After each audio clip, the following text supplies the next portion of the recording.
Thank you very much. So I've been waiting for this meeting for 20 years, actually.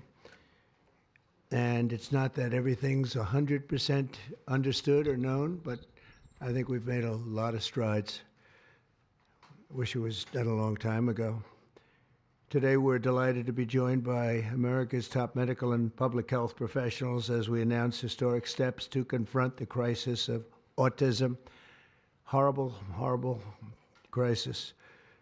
I want to thank the man who brought this issue to the forefront of American politics along with me.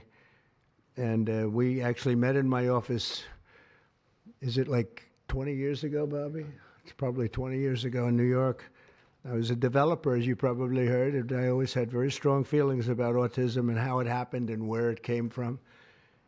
And he and I don't know, the word got out, and I wouldn't say that people were very understanding of where we were, but it's turning out that we understood a lot more than a lot of people who studied it, we think. And I say we think because I don't think they were really letting the public know what they knew. Thanks as well to the director of the National Institute of Health, Dr. Jay Bhattacharya, FDA Commissioner, Dr. Marty McCary. These are great people. Administrator of the Centers for Medicine and Medicaid Services, Dr. Mehmet Oz, and Acting Assistant Secretary of HHS, Dr. Dorothy Fink. So thank you all. Thank you, Dorothy, very much. The meteoric rise in autism is among the most alarming public health developments in history. There's never been anything like this. Just a few decades ago, 1 in 10,000 children had autism. So that's not a long time, and I've always heard, they say a few, but I think it's a lot less time than that. It used to be 1 in 20,000, then 1 in 10,000, and I would say that's probably 18 years ago. And now it's 1 in 31, but in some areas it's much worse than that, if you can believe it, 1 in 31. And I gave numbers yesterday. For boys, it's 1 in 12. I was told that's in California where they have for some reason, a more severe problem. But whether it's 1 in 12 or 1 in 31, can you imagine? That's down from 1 in 20,000, then 1 in 10,000. And now we're at the level of 1 in 12 in some cases for boys, 1 in 31 overall. So since 2000, autism rates have surged by much more than 400%. Instead of attacking those who ask questions, everyone should be grateful for those who are trying to get the answers to this complex situation. And the first day all of these great doctors behind me were there, I told them this is what we have to find out. Because when you go from 20,000 to 10,000 and then you go to 12, there's something artificial. They're taking something. And by the way, I think I can say that there are certain groups of people that don't take vaccines and don't take any pills that have no autism. That have no autism. Does that tell you something? That's currently, is that a correct statement, by the way? There are some studies that suggest that, with the Amish, for example. The Amish, yeah, virtually. I heard none. See, Bobby wants to be very careful with what he says, and he should, but I'm not so careful with what I say. But you have certain groups. The Amish, as an example, they have essentially no autism. First, effective immediately, the FDA will be notifying physicians that the use of well, let's see how we say that. Acetaminophen. Acetaminophen. Is that okay? Which is basically commonly known as Tylenol, during pregnancy can be associated with a very increased risk of autism. So taking Tylenol is not good. All right, I'll say it. It's not good. For this reason, they are strongly recommending that women limit Tylenol use during pregnancy unless medically necessary. That's, for instance, in cases of extremely high fever, that you feel you can't tough it out, you can't do it. I guess there's that. It's a small number of cases, I think. But if you can't tough it out, if you can't do it, that's what you're going to have to do. You'll take a Tylenol, but it'll be very sparingly. It can be something that's very dangerous to the woman's health. In other words, a fever that's very, very dangerous, and ideally a doctor's decision, because I think you shouldn't take it. And you shouldn't take it during the entire pregnancy. They may tell you that toward the end of the pregnancy, you shouldn't take it during the entire. And you shouldn't give the child a Tylenol every time he's born and he goes and has a shot. You shouldn't give a Tylenol to that child. All pregnant women should talk to their doctors for more information about limiting the use of this medication while pregnant. So ideally, you don't take it at all. But if you can't tough it out, or if there's a problem, you're going to end up doing it. The other thing that I can tell you that I'll say that they will maybe say at a little bit later date, but I think when you go for the shot, you do it over a 5-time period. Take it over 5 times or 4 times, but you take it in smaller doses and you spread it out over a period of years. And they pump so much stuff into those beautiful little babies. It's a disgrace. I don't see it. I think it's very bad. They're pumping, it looks like they're pumping into a horse. You have a little child, little fragile child, and you get a vat of 80 different vaccines, I guess, 80 different blends, and they pump it in. So ideally, a woman won't take Tylenol. And on the vaccines, it would be good instead of one visit where they pump the baby, load it up with stuff, you'll do it over a period of 4 times or 5 times. I've been so into this issue for so many years just because I couldn't understand how a thing like this could happen. And it's artificially induced. It's not like something that when you go from all of those, healthy babies to a point where I don't even know structurally if a country can afford it. And that's the least of the problems. To have families destroyed over this is just so terrible.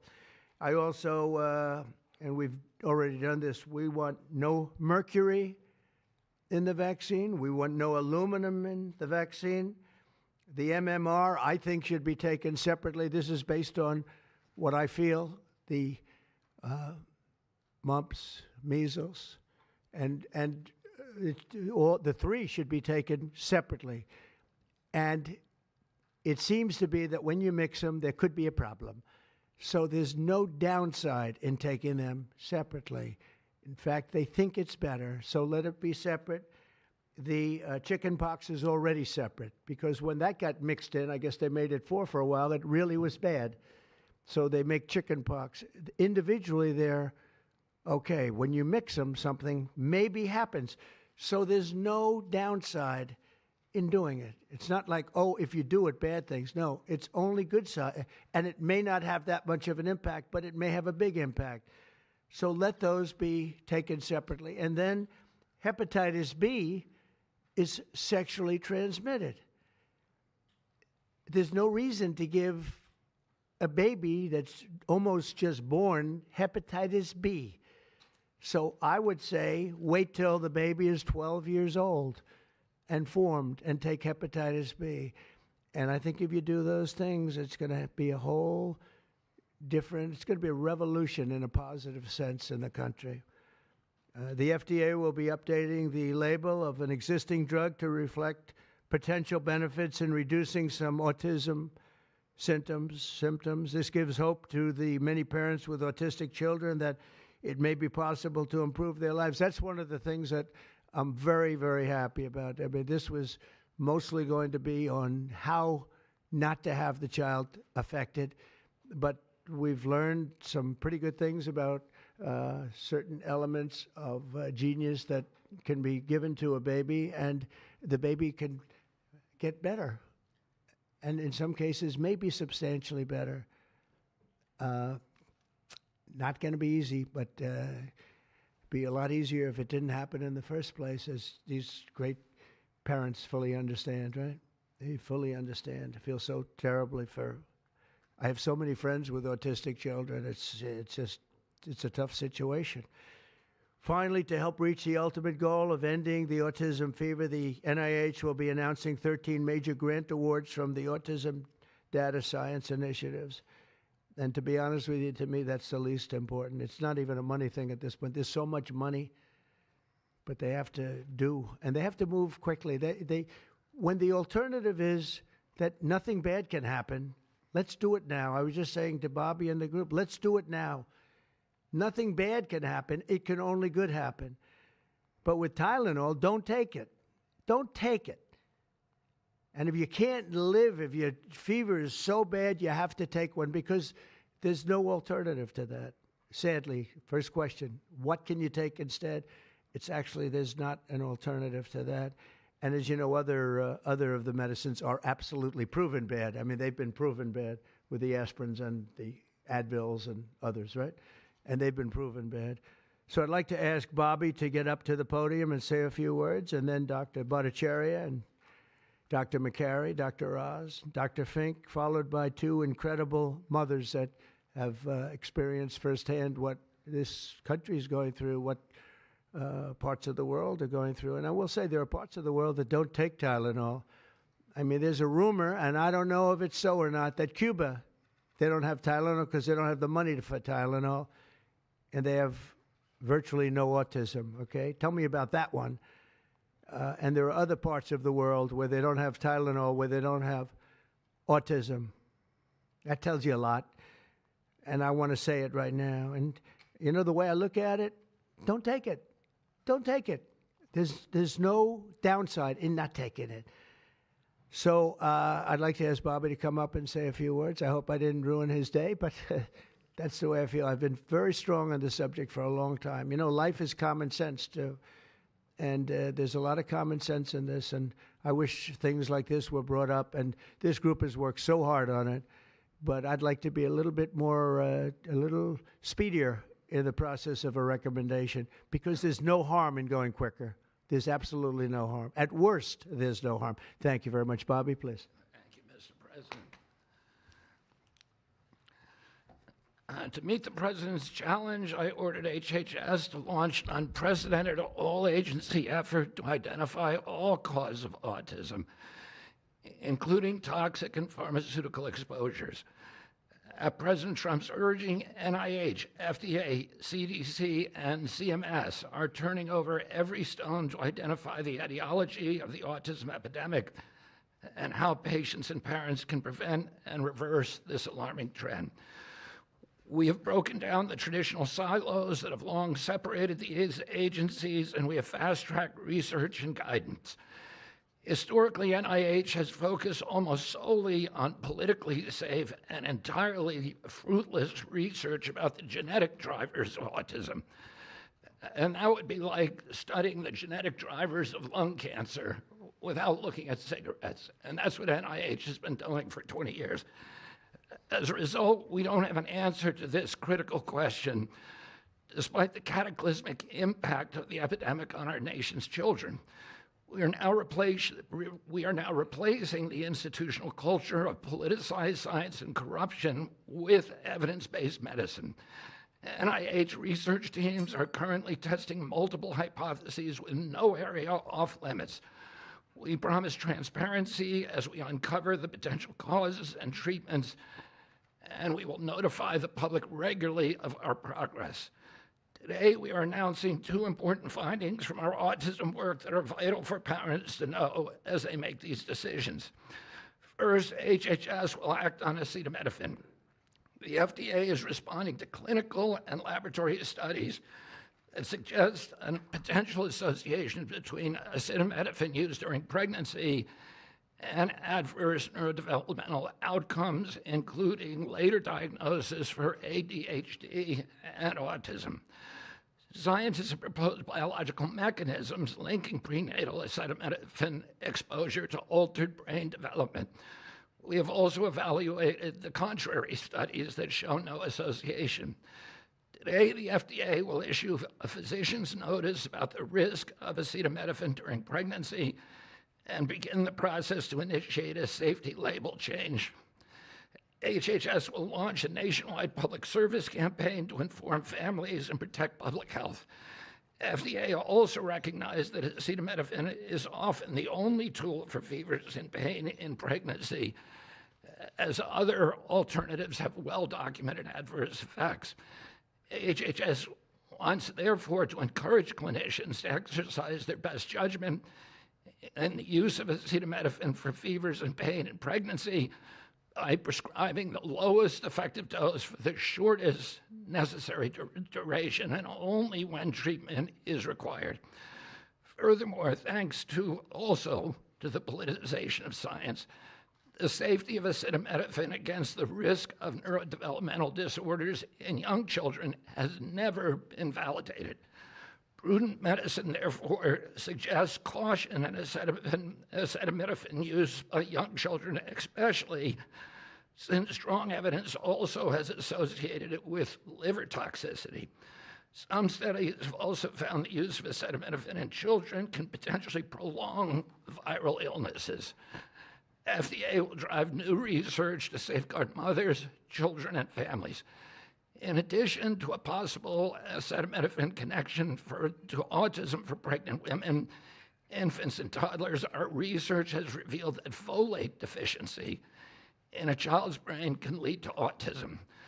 We have also identified an exciting therapy that may benefit large numbers of children who suffer from autism.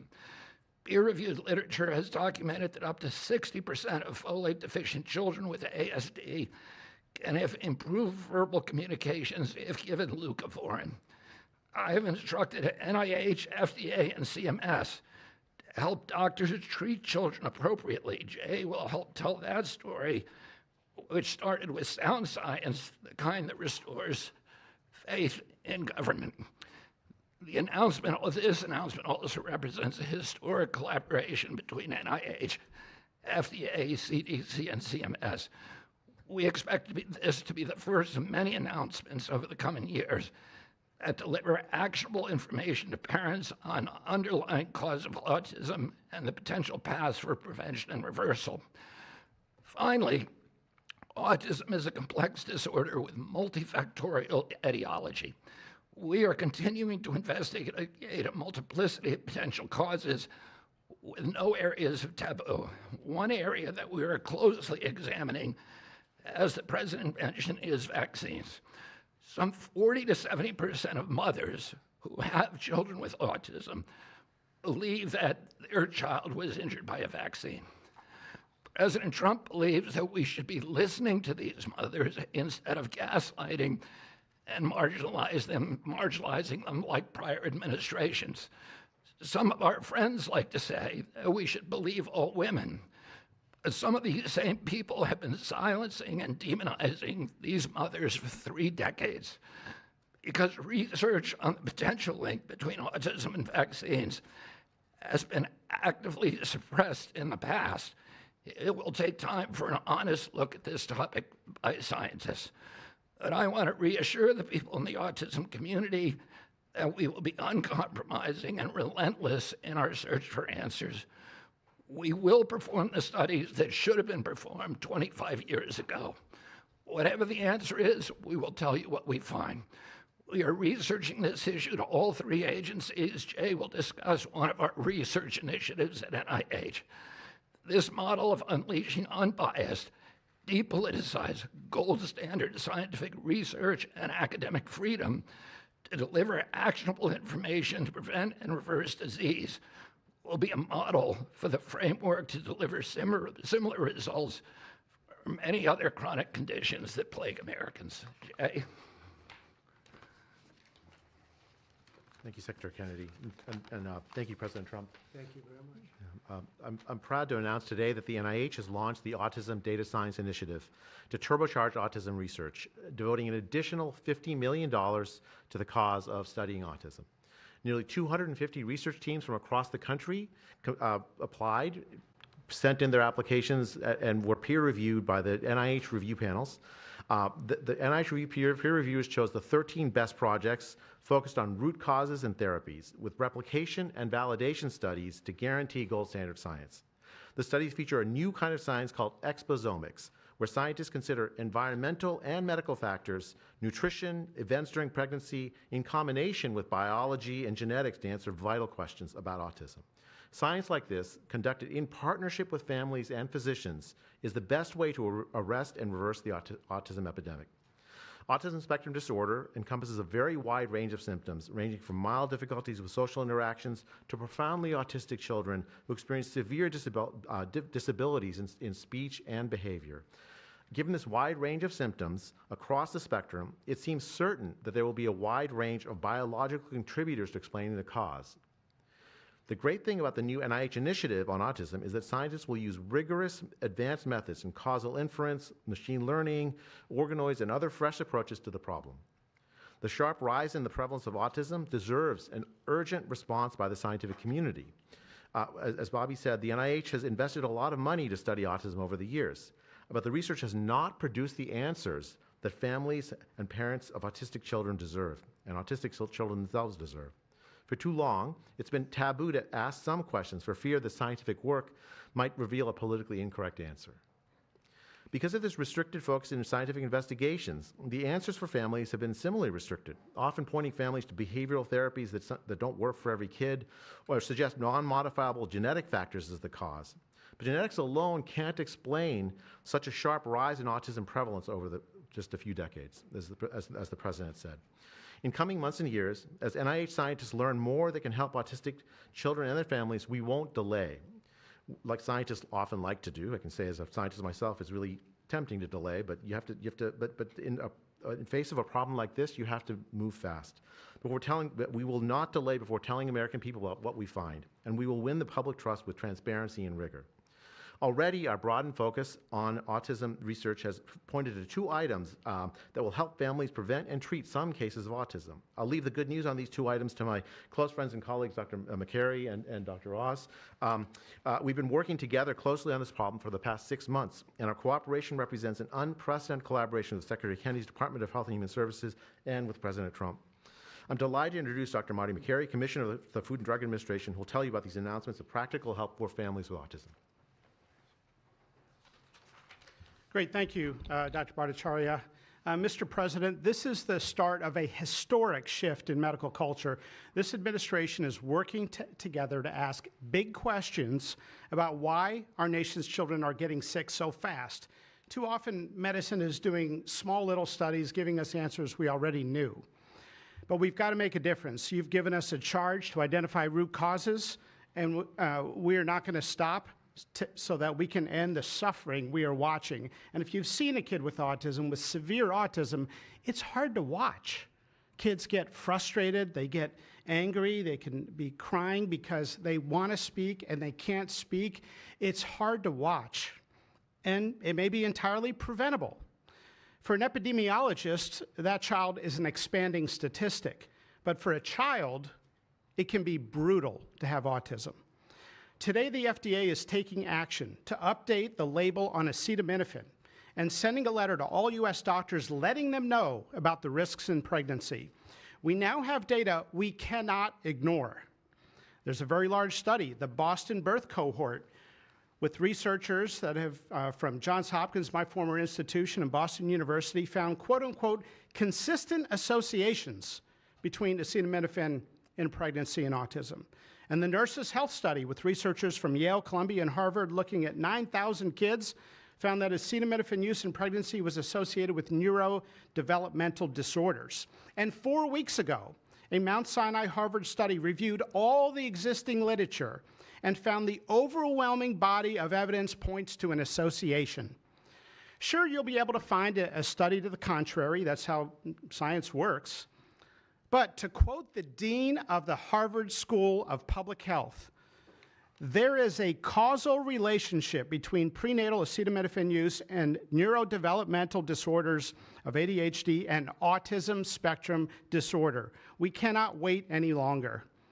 And honestly, there's been this perfunctory, reactionary, mindless practice in medicine. I learned it in medical school and residency. Just treat all fevers, low-grade fevers, treat them with acetaminophen. Why? What are we doing? A study out of Hopkins actually showed that treating a fever can prolong the duration of illness in a young kid. Maybe that's because a fever is a body's natural way of ridding an infection. When my wife was pregnant and delivered our son a few months ago, they pushed her to take acetaminophen for a low-grade fever. She said no, and then they looked to me and I said, absolutely no. I'm also here to announce good news. Today, the FDA is filing a Federal Register notice to change the label on an exciting treatment called prescription leucovorin so that it can be available to children with autism. You know, autism may also be due to an autoimmune reaction to a folate receptor on the brain, not allowing that important vitamin to get into the brain cells. It's a fairly established, mature pathway. Again, we have a duty to let doctors and the public know we are going to change the label to make it available. Hundreds of thousands of kids, in my opinion, will benefit. One study found that with kids with autism and chronic folate deficiency, 2/3 of kids with autism symptoms had improvement, and some marked improvement. Mr. President, you told us to do what's medically right, to go bold, and not worry about the corporations and the lobbyists. So that's what we're here doing today. Thank you, Mr. President. Good, thank you. Thanks, Marty. I think you all appreciate the passion in the President's voice. We've been hearing that since the inauguration. In fact, even before the inauguration, the President was upset about what he spoke to today. And so together with Secretary Kennedy, who's made it his life's work to address some of these challenges with autism, they challenged us. In fact, they were harsher than that. They wanted no silos to break down what the NIH would do, what the FDA would do, what CMS would do. They insisted that the physician leaders bust through the clutter because their agencies had the power if we didn't do what every other prior administration had done, which is to let people function within their siloed environments. Because of that, in historic fashion and a very accelerated manner, we have a response today to the autism crisis. It is the first of several chapters, but this is breaking news. You've heard some of it. The response to the autism crisis is going to continue to come to you under Secretary Kennedy's leadership, and the President wouldn't have it any other way, as you've heard. The FDA, based on NIH research, is approving prescription leucovorin for treatment of autistic children. Now, if you're following the script, there should be two questions that you have, two questions that should come to your mind. The first is, how will patients and parents get access to the treatment? I'll tell you how. Over half of American children are covered by Medicaid and CHIP, government health insurance, over half. And therefore, because they're covered in Medicaid and CHIP, upon this label change by Marty, state Medicaid programs in partnership with CMS will cover prescription leucovorin around the country. It's yours, but you have to go to a doctor to get a prescription because they know your child, they know you, and they know the medication. States will also have tools to monitor its use and ensure appropriate utilization. That's important for a bunch of reasons because we want the right kids getting the right prescription medications. We believe private insurance companies will rapidly follow our lead if they have not already done so. And again, to make sure that this is safe and effective treatment, you need a physician to prescribe the medication because it's on prescription. Second big question, how are we going to collect clinical data to answer the big questions that the President's asking and the Secretary insists that we offer? CMS is also issuing guidance to convene states and existing research networks to support NIH and FDA in their research efforts of prescription leucovorin, while also maintaining the privacy of all patients, all health information of our beneficiaries. Collecting real-world data, which is what many of you have been asking us to do in the community, is fast, it is life-saving, and we'll get answers based on what happens over the next few months with this approach. The aggressive approach, and it is aggressive, demanded by the President and by the Secretary, have already identified risk factors and opened the door for the first FDA-recognized treatment pathway for autism. It is the first of its kind, and it wouldn't have happened without the leadership of the President and the Secretary. The fivefold increased prevalence of autism over the past 25 years demands a rapid response. The average clinician, researcher, we spoke to many, thought it would take 5 years to get this data. Parents are unwilling to wait 5 years. The President is unwilling to wait 5 years for these results. So the President and the Secretary are acting today with this tri-agency move. The administration's bold actions investing in groundbreaking research follow the science, They restore trust, which has been lacking, and they will change the trajectory for millions of American families. Mr. President, God bless you for being brave. So let me introduce Dr. Fink, who's acting administrator, and after Dr. Fink, we've got some wonderful women, Jackie and Amanda. If, I know it's going to be tough, but if you can make some comments about this historic day. God bless you. Thank you, Mr. President, for this opportunity to speak with all of you today. As a pediatrician and mom, I'm here today to talk about what this announcement means for the millions of moms and dads who are faced with the choice of whether to take acetaminophen during pregnancy. It's hard to hear information that challenges the status quo. We are sharing this information not to confuse, but to empower parents to make the best choices when taking medications during pregnancy. We are all concerned about the rising rates of neurodevelopmental disorders, including autism. President Trump and Secretary Kennedy are dedicated to radical transparency so that patients have the best, most up-to-date information. We are also sharing this information with our nation's doctors, and we encourage you, as always, to consult with your doctor to make the best decision for you. All too often, it's easy to think that medicines we buy without a prescription pose little to no risk for the mom or the baby. As you heard today, pregnant women who need high fever or pain reduction during pregnancy should take the lowest effective dose of acetaminophen for the shortest possible duration. Most women will not meet these indications during their pregnancies. I am encouraged by these developments today because it is another example of our commitment to the American people to leave no stone unturned in improving the health of our nation's children. Next, I'm going to turn it over to some incredible mothers who are going to share more about their stories, and we're so grateful to have you here today.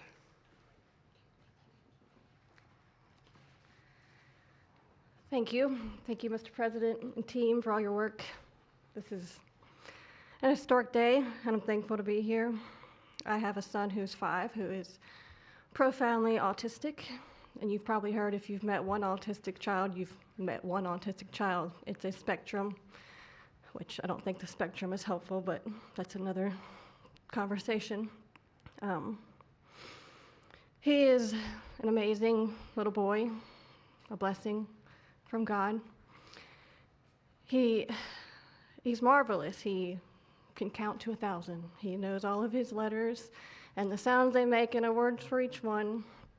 But he also has a lot of obstacles. He is nonverbal. He can say those numbers and letters, but there's no communication. Unless you've lived with profound autism, you have no idea. You have no idea. He, like you said, he will get frustrated because he can't speak. It's not even that he can't speak. Sometimes he just doesn't understand what I'm saying. He understands the word no, but he doesn't understand the why behind the no. And that's a huge part of discipline. That's the discipline. So it's very hard to discipline a child with autism, so you have these behaviors. And it's a very hopeless feeling. It's very isolating being a parent with a profound autistic child. Even just taking them over to your friend's house is something we just don't do because, again, they're going to be met with no, no, no, and no understanding of why. And then there's a meltdown. And then you're in a situation where you're just helpless and you're just trying to protect your kid. So it's just better not to do it. You learn your limits, and it's been really hard. This is amazing that we're here today. And no one has been able to point to anything to say this is what caused it. And you can't point to that and say it didn't cause it. I have no idea. I am completely open. I'm not blaming anything, but I'm open to the discussion and the fact that there's work being done to find answers. I'm very grateful. I was already excited to vote for Mr. Trump anyway, Mr. President. But when we got word of RFK doing his work, I was ecstatic. I could not wait for this work to be done, that somebody would try to find us some answers. I'm just very grateful. I pray for my son every day, and hope that he can get the help that he needs. And just thank you. Thank you. Thank you very much. Thank you, Donna. You take care of yourself. Thank you.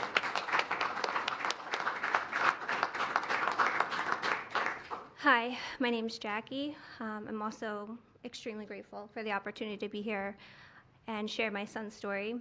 My son is Eddie. He's 11. He's on the opposite end of the spectrum from what Amanda just explained. He's considered high functioning. He was not always high functioning. He was nonverbal till the age 4. We've had quite a hard time to get to the place where we are today. I am just so grateful to President Trump and the entire administration for finally listening to moms who have been crying out for help, for answers for years. I've met so many other moms with children on the spectrum in the 9 years since my son's diagnosis, and they all have very similar stories, and they've all just wanted somebody to listen, to not ridicule them or look at them like they were the crazy people. It's hard when you don't have doctors that take the time to really listen and find out when the change happened and what change happened. And it's just, I've been praying for this day for 9 years, and I'm so thankful to God for bringing the administration into our lives. And I'm speechless. This day is a day I never thought would happen. I thought that we would never have an administration that was courageous enough to look into things that no prior administration had. So I'm just here to express my gratitude, and I am looking forward to what comes from this, and hopefully we just get more answers. So thank you. Thank you very much. So I just want to say acetaminophen is basically Tylenol, essentially, because I noticed that term is used throughout this conference. So it's essentially Tylenol. And I just recommend strongly that you don't use Tylenol unless it's absolutely necessary. I understand it's maybe 10% of the women that are pregnant are, would perhaps be forced to use it. And that would mean you just can't tough it out. No matter what you do, you can't tough it out. So that's up to you and your doctor. But there's a very strong recommendation, maybe stronger from me than from the group, because they're waiting for certain studies. I just want to say, I want to say it like it is. Don't take Tylenol. Don't take it. If you just can't, it's fight like hell not to take it. There may be a point where you have to, and that you have to work out with yourself. So don't take Tylenol. Other things that we recommend, or certainly I do anyway, is, and it's so important to me to see the doctor 4 times or 5 times for a vaccine. Don't let them pump your baby up with the largest pile of stuff you've ever seen in your life going into the delicate little body of a baby. Even if it's 2 years, 3 years, 4 years, you just break it up into, I would say 5, but let's say 4 visits to the doctor instead of 1. And certain things I think you should do. We've already taken out and are in the process of taking out mercury and aluminum now. You know what mercury is. You know what aluminum is. Who the hell wants that pumped into a... And there were rumors about both of them for a long time. But we're having them taken out. We're having them taken out of the vaccines. Hepatitis B, again, that's sexually transmitted. And we think you should wait. I think you should wait till 12. I'm making these statements from me. I'm not making them from these doctors, because when they talk about, different results, different studies, I talk about a lot of common sense, and they have that too. They have that too, a lot. But I recommend the hepatitis B. Take it at 12. Sexually transmitted. You don't have to give it to the baby when the baby's 2 years old. And there are a lot of theories on that, but not when they're 12. Doesn't seem to be a problem at all. The MMR and the chickenpox. Chickenpox has already been broken out. It's a singular shot, but the MMR is not. And I've heard for years that there's a problem with it. But they say that there's no problem if you do each shot separately, not put together. So an MMR, go out and do it separately. Don't take Tylenol.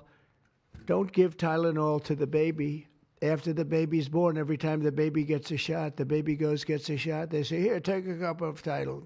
I've heard that for years. Take Tylenol. Don't take Tylenol. Don't have your baby take Tylenol. Now, Tylenol is fine for people that aren't pregnant, that aren't in the situation that we're talking about. One very specific situation. If you're pregnant, don't take Tylenol. When you have your baby, don't give your baby Tylenol at all, unless it's absolutely necessary. Don't do it. Break up your visits to the doctors. Break them up. Do it in 5 if you can. Now, it's inconvenient. It's inconvenient. Oh, you got to have to go back another year later. You're going to go back each year for 4 years, 5 years, 3 years. Just break it up. Break it up, because it's too much liquid. Too many different things are going into that baby at too big a number. The size of this thing, when you look at it, it's like 80 different vaccines and beyond vaccines, and 80. Then you give that to a little kid. I mean, I can tell you that I had a woman who worked for me, a beautiful, wonderful woman, worked in Trump Tower, and she had the most perfect child. Beautiful, just perfect. And I remember this little blonde-haired boy running around the lobby of Trump Tower, so healthy and so vibrant. And I said, that's great. One day I came in and she was crying her eyes out behind the counter. She worked at the front desk. She was crying her eyes out. I've never, as much as I've ever seen anyone distraught, she was. I said, are you okay? What happened? My boy, I've lost my boy. What does that mean, your boy? My boy, you know him, sir. You've seen him grow up. He was so beautiful.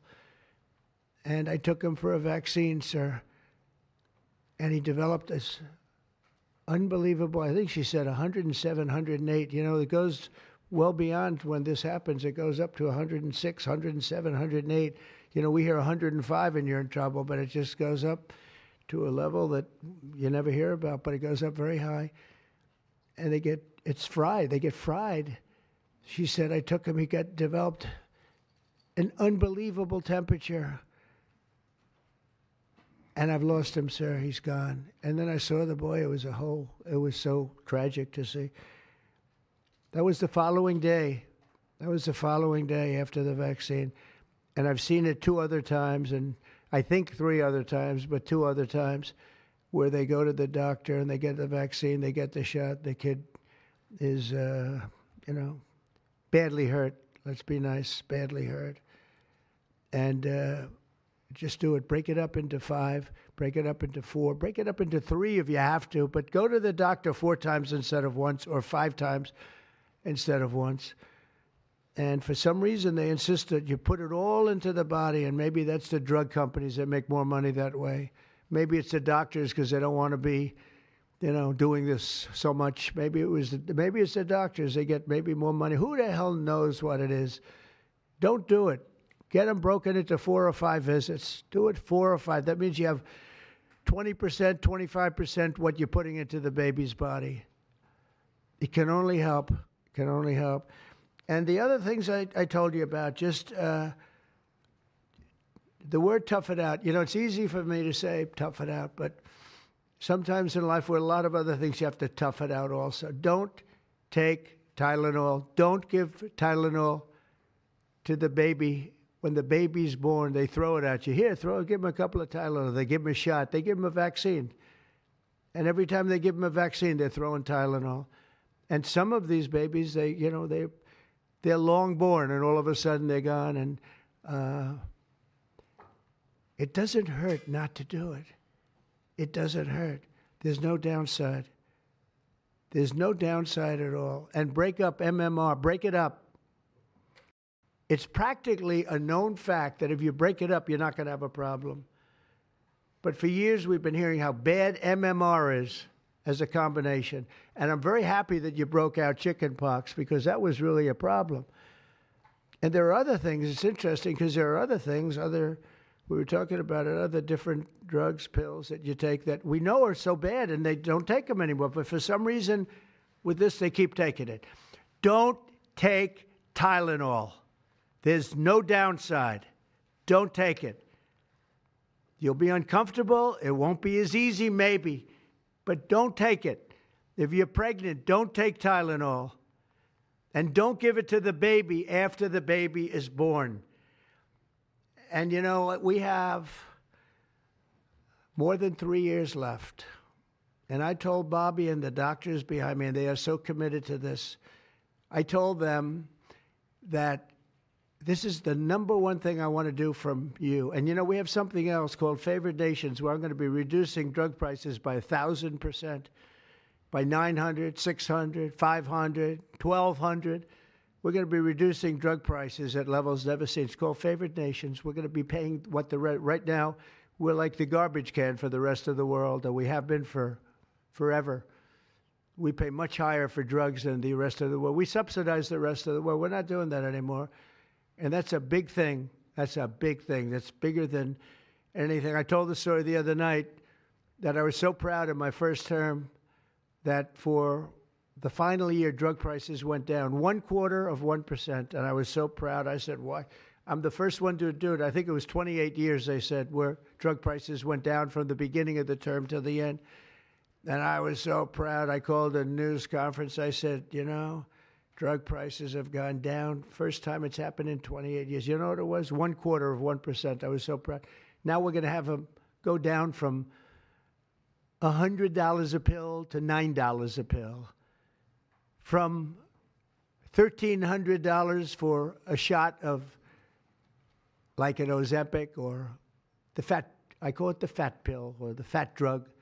Sometimes it works, I guess, for people. The ones I've seen, it hasn't worked so well. I got a lot of friends, they're fat. They said, yeah, I lost some weight. I said, you don't look it to me. But they paid $1,300, $1,200, and they go to London and they pay $88. And they call me, they go, what's this all about? We're subsidizing the rest of the world stupidly because we have a lot of stupid people in this country running things. And how big is that? But to me, that's nothing compared to autism. I see that gorgeous boy. I have a big present for him in the back. You know, you bring him back. We're going to bring him into the Oval Office. I have the best present he's ever going to get, okay? A big one. I saved it for you, okay? Because I heard you were coming. Look how beautiful he is. So that's it. There's nothing much to say. Don't take Tylenol if you're pregnant, and don't give Tylenol to your child when he's born or she's born. Don't give it. Just don't give it. And we're going to have, I think, really, if you do all the things that I say, break it up. Just break it up. Break up the shots with the doctor. MMRs, as I told you, separate, separate, separate. Chickenpox already separate. You do these things. I'm telling you, I want to, when I leave office, I don't want to have, it's going to be the kind of number that we're hearing where it's 1 in 32 or 1 in 10, because I've heard 1 in 10 also. And in California, it's really bad. I want it to be, let's get it back to maybe 1 in 10,000 or 1 in 20,000 or maybe none in 20,000. And the only way you're going to do that, because this is artificially induced. This is induced by something. You don't go from 1 in 20,000 to 1 in 10,000, then to 1 in 10. That means you're taking something and something's wrong. And I feel very certain, and I know I'll be criticized. Someday they'll look back and they'll say, well, it wasn't, but I think it will. I think we're going to have a tremendous, this is the most important thing. There's nothing more important than me. We cured inflation that Biden gave us. He gave us so much inflation, the biggest ever in history. We got inflation done. We brought prices down. We gave you the largest tax cuts, all that stuff. It doesn't mean a thing compared to what we're doing today. This means everything. So we're going to save a lot of children from a tough life, really tough life. We're going to save a lot of parents from a tough life. Okay, how about a few questions? Let's just make it on this subject. This is so beyond as a subject that I'd rather not talk about, some nonsense on the economy. And I will say this, The economy is unbelievable. The stock market just hit another record high and all that stuff. This means more to me. Yeah, please. Mr. President, I have one on your announcement, one on vaccines that's also related. Yes. Why do you think we haven't heard more previously about the tie to autism and acetaminophen? Nobody knows. I don't know. Not only that, when you say it, you get attacked. I was saying something similar, not as strongly, because now facts are on our side. But I was saying it with Bobby 20 years ago, and I was attacked. I said, whoa, what was that all about? I had no idea. You get attacked. I don't know. The medical community, the drug companies, doctors. I don't know what it is. All I want to do, I don't care. I don't care about being attacked. It doesn't matter to me. I believe that the numbers at the end of our term or shortly thereafter could be really phenomenal. I want it to go up just like it came down to this horrible level. 1 in 10, 1 in 12. I was told 1 in 10. I was told 1 in 12. Today I heard 1 in 31 if you add the girls and the boys together. It's crazy. And it was 1 in 10,000 and 1 in 20,000. It's not even sustainable for a country, you want to know the truth. And there are other places that don't have it. And they have things in common. And that's called medical research. Yeah, please. Mr. President, I'm curious as you look at the trend lines, Yeah. how much of this is the causation of acetaminophen and how much is sort of better diagnosis, doctors, researchers having a better understanding of what is on the autism spectrum? Do you want to do that? Sure, go ahead, Rob. That's one of the canards that has been promoted by the industry for many years, that it's changed diagnostic criteria, better recognition. But there's been study after study done of that completely debunks that. One of them by the Mind Institute at UC Davis, University of California. But also it's just common sense, because you're only seeing this in people who are under 50 years of age. If it were better recognition or diagnosis, you'd see it in 70-year-old men. I've never seen this happening in people my age. I've never seen a case of full-blown autism, and that means profound autism. I want to be very careful. Head banging, stimming, toe walking, nonverbal, non-toilet trained. I've never in my life seen a 70-year-old man who looks like that. You're only seeing it in the kids. It's an epidemic. Thank you, Mr. President. I was hoping that you could clear up confusion for moms and dads across America, many of whom voted for you. There's a statement that was put out by the American College of Obstetricians and Gynecologists, and in their statement, they write, acetaminophen remains a safe, trusted option for pain relief during pregnancy, and that's at odds with what you said and with what many of the experts say. How do you clear up this confusion? That's the establishment. They're funded by lots of different groups. And you know what? Maybe they're right. I don't think they are, because I don't think the facts bear it out at all. They're fighting for something that, in my opinion, they shouldn't be fighting for. But here's the thing. There's no downside to doing, other than a mother will have to, as I say, tough it out a little bit. There's no downside to doing this. It's not like, oh, if you do this, you're going to die. There's no downside. There's no downside to going over a 4-year or a 5-year period or a 3-year period, or even if you space them out for 6 months, you space it out. There's no downside. And that's why I will say the gentleman behind me, they have very strong views, and they feel that we're right, but they'll have more research done over the next 2 months. I said, well, 2 months is a long time. A lot of people can be saved, and there's no downside to doing it. Everything I said, there's no downside to doing it. It can only be good. And I think you're going to see very good results. That's establishment stuff, and we've been reading that about a lot of things for years. And you know what's happened? We've gone from 1 in 20,000 to 1 in 10,000 to 1 in 32 to 1 in 10. Think of it. 1 in 10 or 12 or 1 in 31. Think of it. 1 in 31 people, young kids, get autism. What is it, Jeff? My question is about leucovorin. You mentioned that as part of your plan. That is also a chemotherapy treatment. Have you been in touch with the drug companies to Why don't increase I have the production doctor about answer that? that? And just, I'm going to throw in my follow-up at the same time. Dr. Oz mentioned that this will be available with CHIP, children who are on CHIP. But the big beautiful bill reduced funding for CHIP and Medicaid by $1 trillion over the next 10 years. Well, Are you concerned that that will impact your ability to get this drug I'll out? explain it to you in a second, but please go ahead. Thank you. Thank you. Leucovorin is not a chemotherapy, but it is a vitamin given with chemotherapy sometimes. And the idea here is that the folic acid receptor in the brain is blocked by some antibody response. It might be 20, 40, 50% of kids with autism. And leucovorin will bypass that blocked receptor. And that's why so many doctors are probably seeing so much clinical improvement on kids with leucovorin. So are you going to increase production? Yeah, we've been in touch with the companies, and they are prepared to ramp up production, and we actually talked to them about a month ago. And on your second part of your nasty question, the number is that the great big beautiful bill, which is the greatest, I think one of the best things ever passed in the history, with the tax cuts and regulation cuts and all of the things it does, no tax on tips, no tax on Social Security, no tax on overtime, all of it does. It also gives $200 million, as just explained by Dr. Oz, and I'd like you to explain that to exactly what you're saying.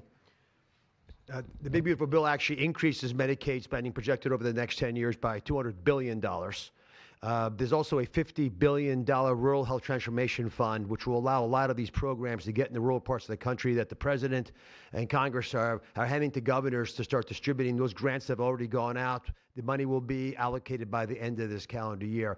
And I want to point out that the ability of NIH to do research that feeds and hands the ball to the FDA, which then can change labeling to allow Medicaid programs in states to fund this program, will ensure that the things that President Trump and Secretary Kennedy desire are financially affordable for the families around America. You mentioned CHIP, sir. That's why I asked that question. You mentioned that CHIP would fund this for children. Well, most of the kids are on Medicaid, probably 43% on Medicaid, another 8-10% on CHIP, and all the programs in general are being evaluated. Most of what the One Big Beautiful Bill was seeking to do was to remove fraud, waste, and abuse.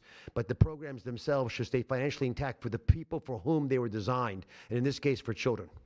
And the only thing we cut, so that's $200 billion positive. The only thing we cut was for fraud, waste, and abuse, of which there was a lot in this country, and nobody minds that. Yeah, please. Mr. President, you said that there is no reason to give newborn babies hepatitis B vaccines. But hepatitis B can be contracted not just through sexually transmitted diseases. It can come from needles to open wounds. So when you say you feel, is that appropriate to be telling? I think it's absolutely appropriate. I think they should wait till they're 12 years old. Yes, please. Mr. President, thank you all for being here. You've been talking about reducing autism by spacing out vaccines. Would you like other combined vaccines babies receive to be spaced out, like MMRV? What is this again? You've been talking. Speak up, please. Sir. You've been talking about reducing autism by spacing out vaccines. Right, correct. Would you like the other combined vaccines babies receive to be spaced out, like MMRV? I would say yes, but that just is, for me, it's a lot of common sense involved in this. It's a process, but we're looking, but it should at least be given separately. Now, it's possible that you can reduce them and I'd give them in small doses, but it's possible maybe in that particular case, the MMR wouldn't work in small doses, but you can certainly give them as separate shots. It's been proven to be very safe when you give them in separate shots instead of mixing. So I don't think there's any reason to do that. Do you agree with it? I'm not a doctor, but I'm giving my opinion. I don't think there's any reason to do that. So it's been proven to be safe when you break them up. But MMR by itself, I've heard bad things about it for many years. Yes, please. Mr. President, is the spectrum too broad, in your opinion? For research purposes, you are dealing with a population of children who might have social boundary difficulties, and then you have children who are, going to grow up to be adults in diapers. I mean, what do you think?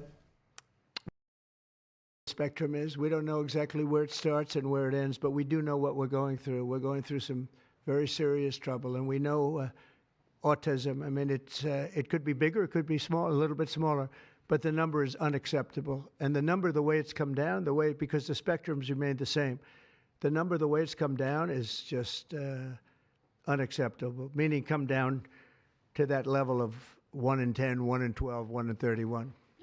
Mr. President, medical professionals. Go ahead in the back. President, this question is more directed towards Secretary Kennedy. It was talked about that we're just kind of finding out about the fact that babies are affected this way. Is there a concern that information is being suppressed right now within HHS, and could an investigation perhaps be launched, seeing any more Well, I think information? information has been really not given out very freely over the years, absolutely. And I think that's by drug companies and maybe doctors, but I certainly think that over the years. I think this is a different group. We have a lot of information. And that information, I mean, it's the information that we have that we're making these statements. And I'm making them out front, and I'm making them loud, and I'm making them strongly not to take Tylenol, not to take it. Just don't take it unless it's absolutely necessary, and there's not too many cases where that will be the case.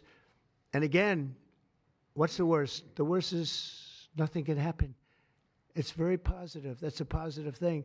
But I don't believe I don't actually believe that's possible. I think the results are going to be amazing. I want to see amazing results by the time I leave this beautiful building. And I will consider this, I believe, with the wars, I've stopped 7 different wars. I've saved millions of lives. I've done a lot of things. This will be as important as any single thing I've done, because I know ladies, beautiful ladies just like this, that are going through the same thing. And it's not easy, and I admire you for being able to do it. But I admire him, too. I wish I had a face that looked like that. If I looked like him, I would have been president a long time ago. Tylenol is widely used in other countries, too. As you make this announcement, do you expect your decision may affect I other hope they countries? follow it, yeah. I hope they follow it. Yeah, other countries are, sell Tylenol. Some countries don't. I mean, I hear Cuba, now, again, you'll have to check this out, but I hear Cuba doesn't have it because it's very expensive, and they don't have the money to have it, or they don't want to spend the money to have it. They don't have Tylenol, and I hear they have essentially no autism. So you'll have to check it out. Yeah, Brian. Medical professionals have warned for decades. I said, no, not you. You're CNN. You're fake news. Go ahead, Brian. Thank you, Mr. President. I want to go back to the Amish community, if I can, just for a second. I recently saw a man from Minnesota, an Amish man from Minnesota, on a podcast, and the host asked him what the rates were for like ADHD and autism, and he had no idea about ADHD, didn't know that it existed, and certainly didn't know of any cases. What are they doing? It doesn't exist with the Amish community, and they don't take all of this junk. It doesn't exist. That tells you, doesn't that tell you? That's like, that's like certain countries where it doesn't exist and they don't take it. Would you like to make a comment about that, Mark? The Amish population, a very mixed group, so there's a subset that take vaccines, a subset that does not, and we know they have very low rates of chronic disease all across the board. Please. Thank you, Mr. President. Should the establishment media show at least some openness to, trying to figure out what the causes of autism are? I wish they would, yeah. And why are they so closed-minded? Well, look, it's not only the media, in all fairness, it's some people. When you talk about vaccines, they go crazy. And, I'm a big supporter of vaccines. I got a certain vaccine approved in 9 months that would have taken from 5 to 12 years. I'm very proud of it. A lot of people think it was one of the greatest things I've done, and some people think, mostly Republicans, actually. I'll tell you, the Democrats think they think Operation Warp Speed was one of the greatest things any president has done, any president. It's, we're very proud of what happened. We got hit with something that came from a place that shouldn't have happened, but it did happen. Those things take place, and you're very unpleasantly surprised. But no, I'm a big believer in vaccines. The polio vaccine, big believer in vaccines. I know Bobby and you guys have it out a little bit, but he's a believer in vaccines too. But I've seen how great vaccines can be, how incredible they can be. So I'm a believer. Yeah. Yeah, please. Your comments made about MMR and hepatitis B, I know you said those were your suggestions, but have you spoken with Secretary Kennedy about actually making those changes? I have, yeah, I have. I've spoken to all the doctors about it, and doctors that are not here right now. I've spoken to many doctors about everything we're talking about. And, you know, the Tylenol has started to be spoken of over the last period of time, but we've been doing the research. A lot of what they've been speaking about comes from right here by research done by these people. And I just say it again, don't take Tylenol. Don't take it. And don't give it to your child after your child is born. And do all those other things, little things, just spread out your visits, et cetera, on the vaccine. And I want to thank everybody. This is a very important day. Thank you very much.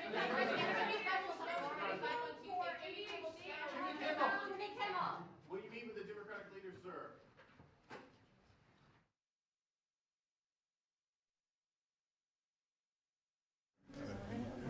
He's not going to answer my